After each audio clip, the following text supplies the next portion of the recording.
Hello అండి, welcome to my channel. This is Anusha. ఈరోజు video వచ్చేసి ఫస్ట్ డే బతుకమ్మ అండి. సో ఎంగిలి పూల బతుకమ్మ స్పెషల్ వీడియో అన్నమాట. సో చిన్న బతుకమ్మ అని కూడా అంటారు. సో ఫస్ట్ రోజు బతుకమ్మ కొంచెం చిన్నగానే చేశాను నేను. సో ఇక్కడ పూలు కూడా దొరకడం, పెద్ద బతుకమ్మకైతే లైన్ గా చాలా పూలు పెడతారు. ఇంకా చిన్న బతుకమ్మకు కొంచెం అక్కడక్కడ ఉంటే నాకు దొరికినట్టు నేను అవైలబిలిటీ ఉన్న దాంట్లో తెచ్చుకున్నాను. యాక్చువల్ గా బతుకమ్మ అంటే నిజంగా మేము చిన్నగా ఉన్నప్పుడు బాగా ఎంజాయ్ చేసేవాళ్ళం. ఆ ఫెస్టివల్ వస్తుందన్న 1 వీక్ ముందు నుంచే ఫుల్ ఎక్సైట్మెంట్ ఉంటుండే. అయిపోతే ఫుల్ సాడ్నెస్ అనిపిస్తుండే, అబ్బా అప్పుడే అయిపోయింది బతుకమ్మ అన్న ఫీలింగ్ అట్లా ఉంటుండే. సో రాను రాను అన్ని తగ్గిపోయాయి అనుకోండి. ఇంకా అప్పుడైతే మామూలుగా మేము చిన్నగా ఉన్నప్పుడు డాడీ వాళ్ళందరూ వెళ్ళి టేకు పువ్వు ఉంటుంది కదా, టేకు పువ్వుని తీసుకొచ్చేవాళ్ళు, గునుగు పువ్వు అవన్నీ తోటలోకి వెళ్ళి తెంపుకొచ్చేవాళ్ళు అనమాట. సో టేకు పువ్వు అయితే వాటిని అన్ని కట్టల్లా కట్టేసి అన్ని కలర్స్ లో డిప్ చేసి ఆరబెట్టేవాళ్ళు. గునుగు పువ్వు కూడా అంతే, డిఫరెంట్ కలర్స్ లో దాంట్లో డిప్ చేసి ఆరబెట్టేవాళ్ళు. సో దానివల్ల బతుకమ్మ చాలా పెద్దగా వచ్చేస్తుంది. అంటే first red colour, yellow colour, blue colour, అవే నాకు తెలిసి 3-4 లేయర్లు వచ్చేస్తాయి. సో బాగుంటుండే చూడడానికి కూడా. ఇప్పుడైతే అసలు తంగేడు పువ్వు అంటేనే అసలు దొరకట్లేదు. ఆ గునుగు పువ్వు అయితే అసలు ఇంకా ఎక్కడో ఒకటి అట్లా కనిపిస్తుంది. సో మనకు అవి దొరికినా కూడా ప్రైస్ కూడా చాలా ఎక్కువ అయిపోయినాయి అన్నమాట. ఎందుకంటే అవి దొరకట్లేవు కాబట్టి ఆబ్వియస్లీ ప్రైస్ కూడా పెరిగిపోతుంది. సో దొరికిన దాంట్లో అలా ఎక్కువ బంతి పూలు అవి ఎక్కువ అవైలబిలిటీ ఉన్నాయి కాబట్టి దాంతోనే ఇంకా బతుకమ్మ వేరుస్తున్నాము. మా దగ్గర చిన్న బతుకమ్మ అనేది నార్మల్గా చేసేస్తారు. సద్దుల బతుకమ్మ మాత్రం మంచి గ్రాండ్గా చేసేస్తారు అన్నమాట. సో ఇంకా అప్పుడు ఊర్లలో బతుకమ్మలు ఇప్పటికి కూడా ఉన్నాయి అనుకుంటా.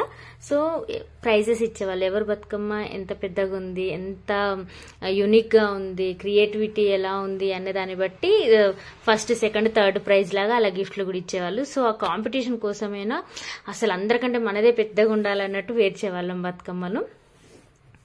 సో ఇలా చాలా మెమరీస్ ఉన్నాయి అన్నట్టు. బతుకమ్మ అంటే తెలంగాణ వాళ్ళకి ఆల్మోస్ట్ అందరికీ ఫేవరెట్ పండుగ అని చెప్పొచ్చు. 9 days చేస్తారు యాక్చువల్గా అయితే బతుకమ్మను. కానీ ఇంకా రాను first day, 5th day, 9th day అలా చేస్తున్నారు. కొన్ని ఏరియాలలో ఫస్ట్ డే ఇంకా లాస్ట్ రోజు సద్దుల బతుకమ్మ అట్లా చేస్తారు. అవును, అడగడం మర్చిపోయాను, మీ బతుకమ్మ షాపింగ్ అందరిది అయిపోయిందా? సో నెక్స్ట్ వీడియో అదే వస్తుందండి. అంటే మేము బేగం బజార్కి వెళ్ళాము. మనము బేగం బజార్లో జ్యువెలరీ తక్కువ ప్రైస్ ఉంటుంది అని అందరికీ తెలుసు. బట్ వెళ్తాం కానీ ఏ షాప్ ఏంటనేది పర్టికులర్గా మనకు ఐడియా ఉండదు. అక్కడ చాలా షాప్స్ ఉంటాయి. కానీ నేను ఆ వీడియో తీశాను. ఒక షాప్ ఉంటుంది, చాలా అంటే ఓకే రీజనబుల్ అనిపించింది. కానీ ఒకప్పుడు ఉన్నంత రీజనబుల్ అయితే నాకు బేగంపేటలో కూడా అనిపించట్లేదు. ఇంత కష్టపడి అంత దూరం వెళ్ళినా కూడా జస్ట్ అదే ప్రైస్ అనిపిస్తుంది. మా అంటే ఒక 100 రూపీస్ అట్లా డిఫరెన్స్ ఉంటుంది.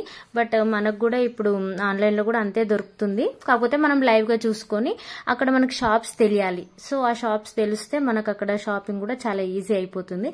నెక్స్ట్ నేను ఒకటి షార్ట్ వీడియో లాగా తీశాను, అది అప్లోడ్ చేస్తాను, చూడండి, మీకు కూడా ఒక మంచి ఐడియా వస్తుంది. నెక్స్ట్ నేను చెప్పాను కదా, ఫస్ట్ మా సొసైటీ దగ్గర ఆడిన తర్వాత మాకు దగ్గరలోనే చెరువు కట్ట ఉంటుందండి.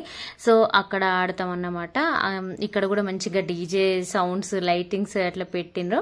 సో ఇక్కడ చాలా సేపు ఎంజాయ్ చేసినాం, బాగా ఆడినాము. ఇంకా సద్దుల బతుకమ్మ రోజు అయితే ఇంకా బాగా చేస్తారు. సో ఇక్కడ కూడా చాలా సేపు ఇంకా ఆ సాంగ్స్ కి అలా బతుకమ్మ అయితే ఆడిన తర్వాత ఎదురుగానే చెరువు ఉంటుంది. ఇంకా చెరువులో మనం బతుకమ్మలు వదులుతాం అన్నమాట.